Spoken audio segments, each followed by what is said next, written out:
এই শহরে আমরা অনেক কিছুই দেখি, ভিড়, শব্দ, ব্যস্ততা, কিন্তু কখনো কখনো এই ব্যস্ততার মাঝেই লুকিয়ে থাকে একটা শান্ত জায়গা, যেখানে সময় একটু ধীরে চলে।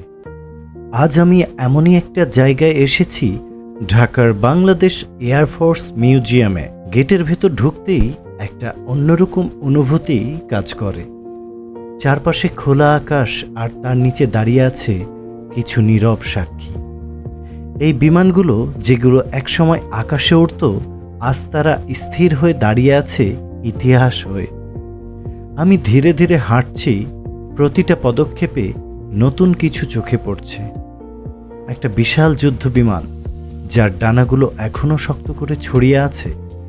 মনে হচ্ছে যেন এখনই উড়ে যাবে, কিন্তু না, এখন তারা শুধু গল্প বলে। প্রতিটি বিমানের কাছে গেলে মনে হয় আমি শুধু একটা মেশিন দেখছি না, আমি দেখছি একটা সময়, একটা সাহস, একটা ইতিহাস। একটু দূরে কিছু বাচ্চা খেলছে, তাদের হাসির শব্দে এই জায়গাটা আবার জীবন্ত হয়ে ওঠে। তারা হয়তো জানে না এই বিমানগুলোর গল্প, কিন্তু তারা অনুভব করছে এই জায়গাটার আনন্দটা। আমি একটা বিমানের কাছে গেলাম, তার ধাতব গায়ে হাত রাখতেই একটা ঠান্ডা অনুভূতি হলো।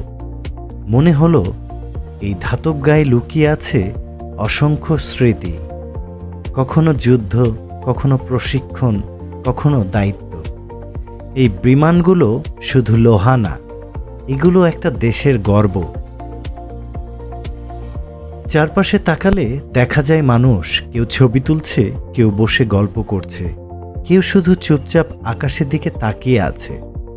এই জায়গাটা এখন শুধু ইতিহাস না, এটা একটা অনুভূতির জায়গা। একটি ছোট্ট জায়গায় বাচ্চারা হাসতে হাসতে বিমানে উঠছে, তাদের সেই আনন্দটা পুরো পরিবেশটাকেই বদলে দেয়। এই জায়গাটা আমাকে একটা জিনিস মনে করিয়ে দেয়, সময় কখনো থেমে থাকে না। যা আজ পাওয়ারফুল, একদিন সেটা ইতিহাস হয়ে যায়। এই বিমানগুলো একসময় আকাশ শাসন করত, আজ তারা চুপচাপ দাঁড়িয়ে আছে মানুষকে গল্প শোনানোর জন্য। আমরা হয়তো প্রতিদিন নিজেদের জীবনে ব্যস্ত, কিন্তু যদি একটু থেমে দেখি, তাহলে আমাদের চারপাশেও অনেক গল্প লুকিয়ে আছে।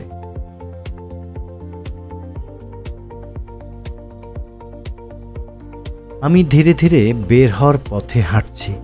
পেছনে তাকালে দেখা যায় সেই বিমানগুলো চুপচাপ দাঁড়িয়ে, তাদের গল্প নিয়ে।